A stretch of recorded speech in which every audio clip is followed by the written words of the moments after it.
My nose is itching off. Oh my goodness. Hey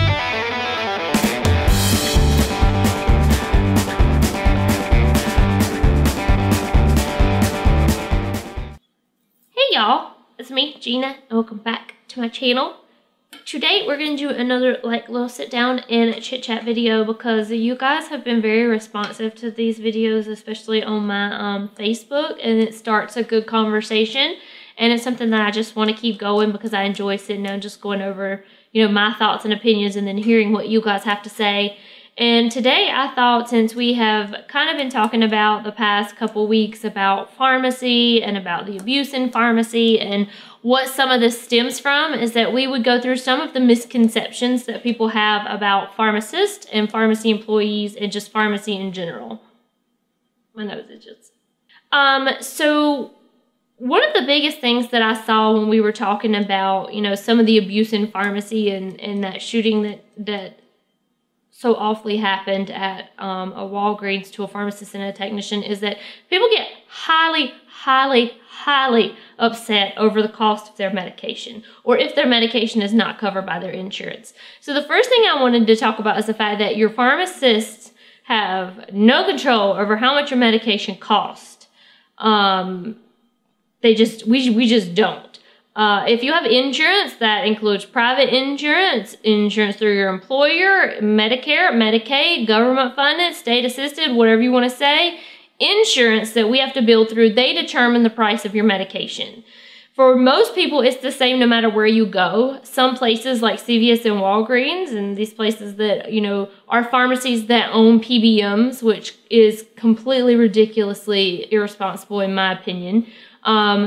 You may have a cheaper copay if you go to their preferred location or pharmacy, or if you go through a mail order and do 90-day supplies, it may be cheaper copays for you. But for the most part, your medicine is going to run about the same copay no matter where you go. That is dictated by your insurance company and a PBM.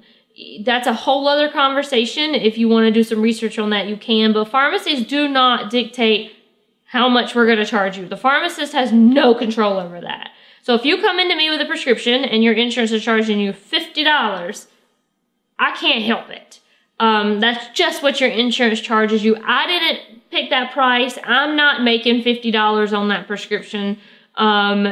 We just have no control over that type of thing. And I think that, people don't understand that we don't set the prices for medications. Even if it's a cash price, if somebody's working at a Walgreens or a CVS, it's something that's set by the corporate people and by the employer. So most people will charge average wholesale price of the medicine plus a standard percentage and then a dispensing fee. Most places have this already set. The pharmacist has no control over that. We cannot pick a copay or a price of your medication and give it to you. We also have no control over what's covered and what's not. Each insurance plan, and it varies by state, has what we call an approved formulary. That means it's what they're going to pay for and what's going to be a low tier drug versus a high tier drug. So you may have one medication that is $20, and then another medication in the same class that's maybe newer with no generic is going to be $50, and then you may have one that's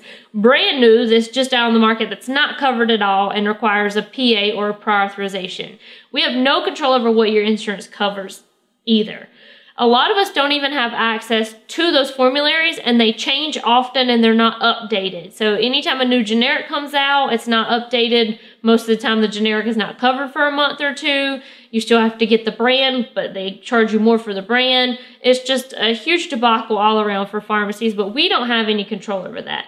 When it comes to a medication that your doctor wants you to have and your insurance doesn't cover, generally these are brand name, expensive medications where there is a generic alternative available for the same issue. We have to send in what we call a prior authorization. We don't reach out to the insurance company. We don't call them and tell them that you need the medicine. That's not how the process works. What we do is we normally fax or send a form to your doctor's office that says, hey, this drug is not approved. The insurance prefers XYZ, and here's the number that they can call. And then your doctor's office will either change you to something that is covered, or they will try to call and go through different steps through the insurance company to get your medication covered. Once the PA is approved, it's normally approved through a standard amount of time, maybe 6 months, 12 months. After that time is over, if you still need the medicine, they're going to do it all again. Sometimes they just don't cover stuff at all.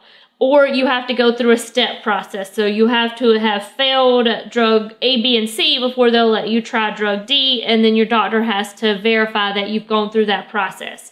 So we don't control the price of medications.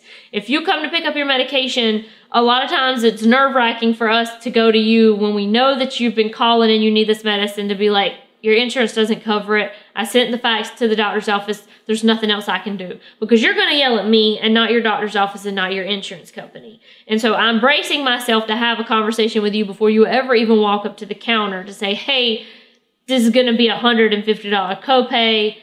Another thing that's big is deductibles start back every year. So you may have met your deductible and your prescriptions for the last half of the year are a lot cheaper. Then come January 1st, it all resets itself. It starts all over.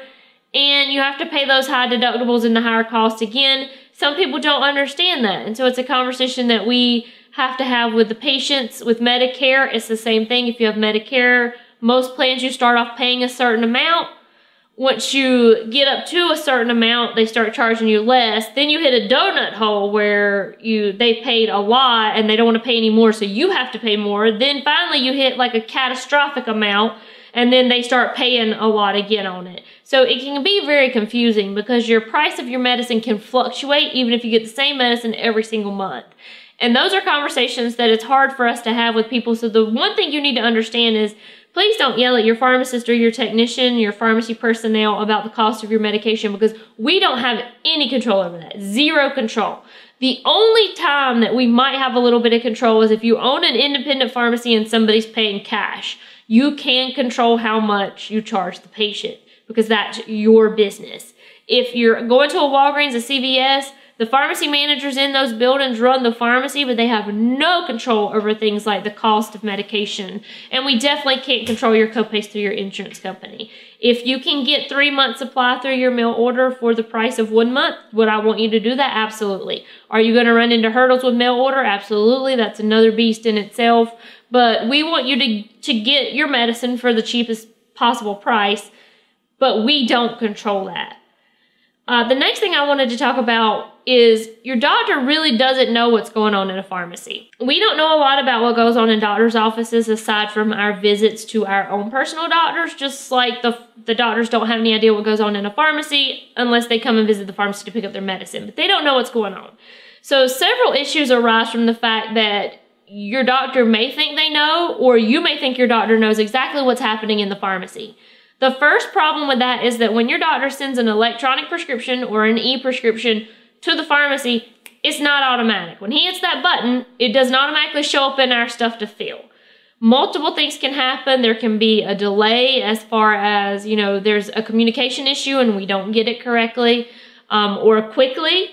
Another thing that can happen is a lot of places go through a third party. So they'll send the e-script, it'll go through a secure third party, and then it'll come to the pharmacy. So there can be a significant gap there. And so if the doctor says, hey, I'm sending it to the pharmacy, they should have it now, go pick it up, we might not even have it. Secondly, the doctor's office has no idea what's going on. We may have a huge rush. It's flu season right now. Everybody's sick. I myself am dealing with a little something. So the pharmacies are like beat down right now, especially up north. They're having a lot of weather issues and some winter weather. So anytime somebody hears the word snow or hurricane, the pharmacies are ransacked. So your doctor has no idea. I may have 20 people in there waiting for prescriptions and then a line at the drive-thru and the phone's ringing off the hook. He can't tell you when your medicine is going to be ready. Unless he calls me and asks me personally when it's going to be ready, he doesn't know. So when he says, hey, I sent it, they should have it, it should be ready when you get there, you're a 10-minute drive away and you show up and I haven't even had the chance to look and see what I've gotten through our electronic prescriptions or through our fax machine or been able to check the voicemail that the nurse or doctor left it on, it's not going to be ready when he says it is. And that's not really his fault. He doesn't know. Maybe she doesn't know. I keep saying he is a doctor. I'm not trying to be sexist, I promise. But he or she, they don't know. And they shouldn't assume and tell you it's going to be ready, because when you come in my place and it's not ready, and it's not my fault it's not ready because I didn't know you were coming, You're not going to call your doctor and yell at him for giving you false information. You're going to yell and scream at me and my technician. Normally my technician's going to get it first, and then I'm going to step in and tell you to shut up and leave my technician alone.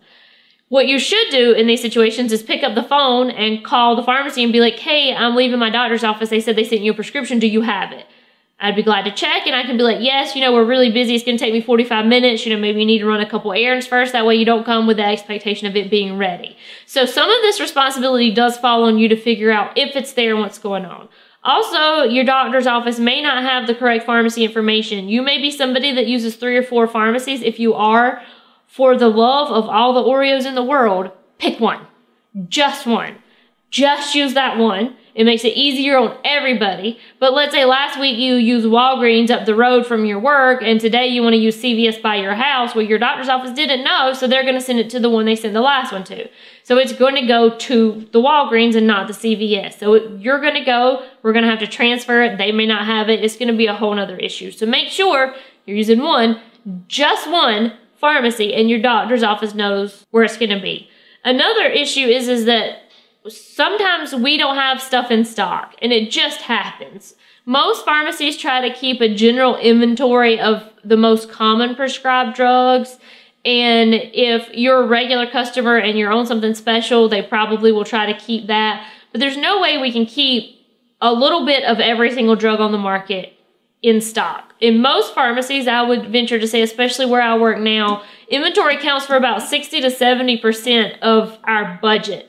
All of the money is in the drugs. So we can't have inventory sitting on the shelf that we may not use. It's going to expire, because then we don't get paid for it and you can't send it back to get reimbursed.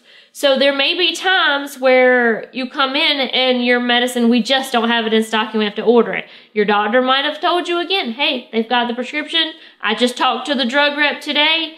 All the pharmacies should be stocking it now. Go pick it up. Well, we don't have it.